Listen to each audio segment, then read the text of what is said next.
একটি যুগের অবসান, স্তব্ধ ফুটবল বিশ্ব, আর থমকে গেছে পুরো ব্রাজিল দেশ।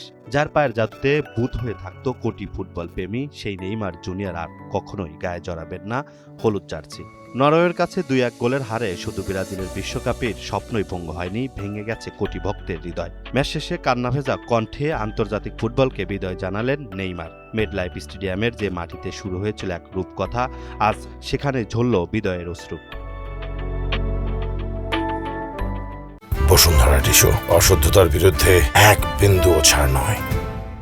নিয়তের কি নিষ্ঠুর পরিহাস! যে মঞ্চে রাজা হয়ে ফেরার কথা ছিল, সেই মঞ্চ থেকে বিদায় নিলেন ট্র্যাজিক হিরো হয়ে। নরওয়ের বিপক্ষে 2-1 গোলের হার যেন শুধু একটি ম্যাচ হার নয়, এটি ছিল ব্রাজিলের একটি সোনালী স্বপ্নের অপমৃত্যু।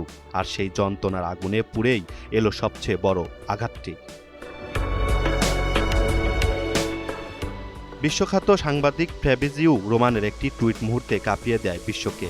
ব্রেকিং: আন্তর্জাতিক ফুটবল থেকে অবসরে নেইমারের নিজের কণ্ঠেই ঝরে পড়ছিল এক বুক হাহাকার। তিনি বলেন, আমি চেষ্টা করেছিলাম, আমি সত্যি চেষ্টা করেছিলাম।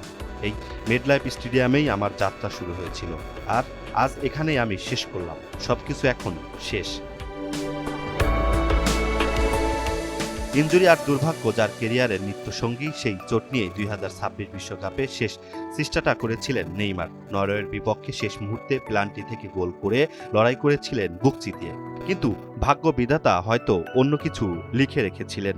10 নম্বর জার্সির সেই চপল জাদুকর আর কখনোই ব্রাজিলের হয়ে মাঠে নামবেন না। ট্রফিহীন এক বিদায়ের বেদনা বুকে নিয়ে কোটি ভক্তের চোখের জল এনে শূন্য হাতেই বিদায় নিল হেক্সা মিশনের মহানায়ক। বিদায় নেইমার, ফুটবল তোমায় মনে রাখবে। Imran Hossain, NTV online.